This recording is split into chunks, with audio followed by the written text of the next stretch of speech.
కనుక వస్తే ఇంకా చాలా తీవ్ర నిరసనలు వస్తాయి. ఇప్పుడు అదే సార్, అంటే మీరు అన్నట్లుగానే ఆ బొద్దింక ఫార్ములా అనేది కూడా రాష్ట్రాలు దాటేసింది. సో అయితే ఇప్పుడు ఏంటంటే నీట్ పేపర్ లీక్ అయిందని చెప్పి ఈ సీజేపీ పోరాడింది, ఆఖరికి మంత్రి ధర్మేంద్ర ప్రధాన్ ని రాజీనామా చేసే వరకు తీసుకెళ్లింది. అండ్ అలాగే ఇప్పుడు ఈ డిఎస్సి పేపర్ లీక్ మీద కూడా ఈ యొక్క వైసీపీ లోకేష్ రాజీనామా చేయాలి అని చెప్పేసి ఒక స్టూడెంట్ వింగ్ లో పోరాడుతుంది సార్. ఇది ఎంతవరకు ఫలిస్తుంది అంటారు? అంటే వన్ థింగ్ ఏమంటే ప్రాంతీయ పార్టీలు అగర్ కొంతవరకు జాతీయ పార్టీలు కూడా ఈ బొద్దింకల యుద్ధం అనండి విద్యార్థుల ఆందోళనను మొత్తం సమస్యను సమగ్రంగా చూడడం కాకుండా తమ తమ రాజకీయ కోణాల నుంచి చూడడం వల్ల చాలా సమస్య వచ్చింది. ఇప్పుడు మనం తెలుగు రాష్ట్రాల్లోనే చూస్తాము, బీఆర్ఎస్ కాంగ్రెస్ వాటిని బట్టి అవి చూస్తున్నాయి. ఆంధ్రప్రదేశ్కి వెళ్తే వైసీపీ తెలుగుదేశం అన్న కోణం నుంచి, ఎందుకనంటే వైసీపీ టీడీపీ జనసేన అన్ని మద్దతే బీజేపీకి. మీరు అన్నట్టు జగన్మోహన్ రెడ్డి గారు ఒక ట్వీట్ చేశారు, ఏమని, అత్యున్నత నైతిక ప్రమాణాలను పాటించి ధర్మేంద్ర ప్రధాన్ రాజీనామా చేశారు అని. నిజంగా పాటించారు అని నేను ఇందాకే చెప్పాను.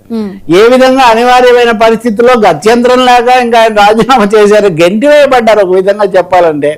జగన్ దాన్ని పొగుడుతున్నారు, ఉద్యమము అనుకూలంగా మాట్లాడుతున్నాయి. రెండో వైపున ఆయన రాజీనామా చేశారు కదా, ఇక్కడ లోకేష్ కూడా రాజీనామా చేయాలి, ఎందుకంటే మీరు ఎన్డీఏలో భాగస్వాములు కాబట్టి అదే అనుసరించాలి. రెండవది డిఎస్సి పరీక్షల్లో చాలా అవకతవకలు జరిగాయి, 16,000 మంది ఎంతో రాశారు, అనేక మందికి అక్రమంగా నియామకాలు వచ్చాయి, వీటి మీద తీవ్రమైన నిరసన వచ్చింది. కాబట్టి లోకేష్ రాజీనామా చేయాలి అన్నది ఇప్పుడు ఈ బొద్దింకల అంశాన్ని ఇటు తిప్పుతున్నారు. మీరు ఇంకా కాంగ్రెస్ పార్టీని కూడా తీసుకుంటే ఇక్కడ కాంగ్రెస్ పార్టీ వాళ్ళు ఏంటి, నిన్న నాయకులు తెలంగాణలో రాహుల్ గాంధీ ప్రధానమంత్రి ఇంటి దగ్గరికి వెళ్ళిన తర్వాతే చాలా ఎఫెక్ట్ వచ్చింది కాబట్టి మాది అని వాళ్ళు చెప్తున్నారు.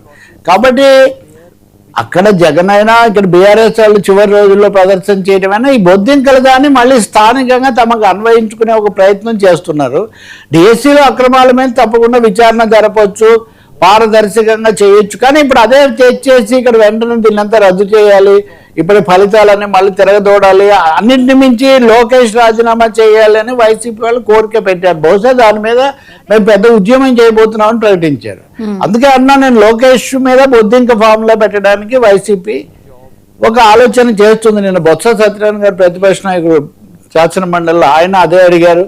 వరుస పెట్టి వైసీపీ నాయకులు చాలా చోట్ల మీడియా గోష్ఠులు పెట్టి రాజీనామా చేయాలి, దీని మీద మేము పెద్ద ఉద్యమం తీసుకొస్తామని చెప్తాను. నిజంగా తీసుకురాగలరా లేదా? నేనైతే అంత తేలిగ్గా అది అక్కడ జరిగిన పరిస్థితులు వేరు, అది వచ్చిన నేపథ్యం కూడా ఇందాక మనం అనుకున్నట్టు సుప్రీంకోర్టు తీర్పు, అన్ని చోట్ల అసంతృప్తి, చాలా భారీ 20 లక్షల మంది రాసినటువంటి నేపథ్యం, ఇన్ని కారణాలు అక్కడ ఉన్నాయి. ఇక్కడ డిఎస్సికి అది ఉంటే చాలా రోజులుగా వైసీపీ వాళ్ళు ఆందోళన చేస్తున్నారు కదా, అది జరగట్లేదు. కానీ ఒకటి, ప్రభుత్వం స్పందించడం మటుకు మంచిది. రాజీనామా చేసినా చేయకపోయినా ఈ అవకతవకల మీద ఏకపక్షంగా సమర్థించుకునే బదులు స్పందించి తగిన దర్యాప్తు జరపటము, పారదర్శకంగా ఇలా జరిగిందని వివరించడం మటుకు చేయాల్సి ఉంటుంది.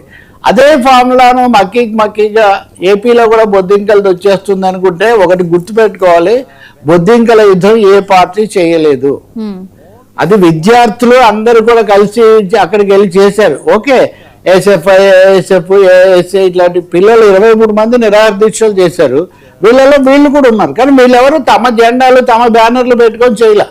వాళ్ళందరూ కూడా దాని సీజేపీ కూడా కాదు, విద్యార్థుల ఆందోళన, నీట్ పరీక్షల అవకతవకల నివారణ, ఈ అంశం మీద చేశారు.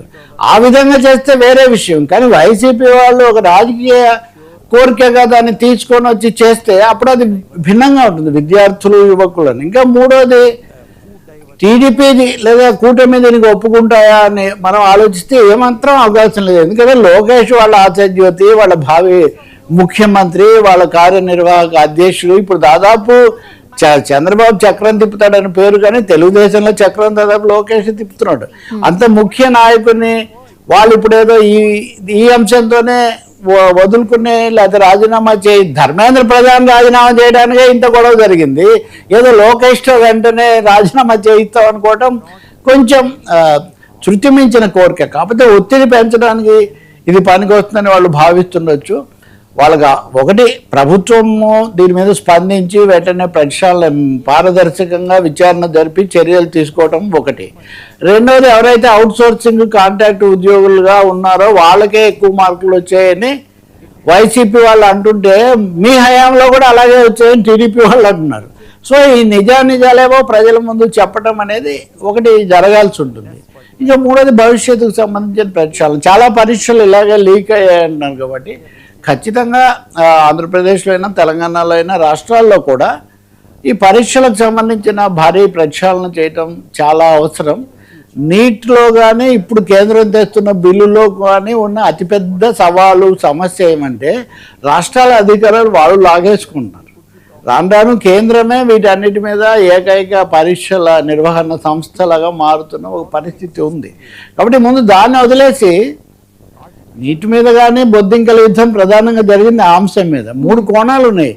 1 కమర్షియలైజేషను, 2 సఫ్రనైజేషను, 3 సెంట్రలైజేషను. ఈ 3 కారణం వల్లనే నీట్ ఈ సమస్యలన్నీ వచ్చాయి. ఇప్పుడు తెస్తున్న బిల్లు కూడా దానికి తగినట్టే ఉంది. సో వైసీపీ వాళ్ళు కేంద్రాన్ని, బీజేపీని వాళ్ళ పాత్రను ఏమి ప్రశ్నించకుండా వాళ్ళు చాలా బాగా చేశారు కాబట్టి ఇక్కడ టీడీపీ కూడా అలాగే చేయాలని చెప్తే ఇది ఒక యాంటీ క్లైమాక్స్ లాగా ఉంటుంది. ఇది పెద్ద నెరవేరుతుందని నేను అనుకోను. కానీ ఆ సమస్య మటుకు ఉంది. దాన్ని గుర్తించడం చాలా మంచిది. అందరూ దాడి చేసేసి అసలు ఏమీ లేదు, గజం మిథ్య పలాయనం మిథ్య అంటే అది కుదరదు. అది ఢిల్లీలో కుదరలేదు, జంతర్ మంతర్లో కుదరలేదు, విజయవాడలో కూడా కుదరదు, హైదరాబాద్లో కూడా కుదరదు. Okay sir. సరే, దిద్దుకోవాలి, తప్పులు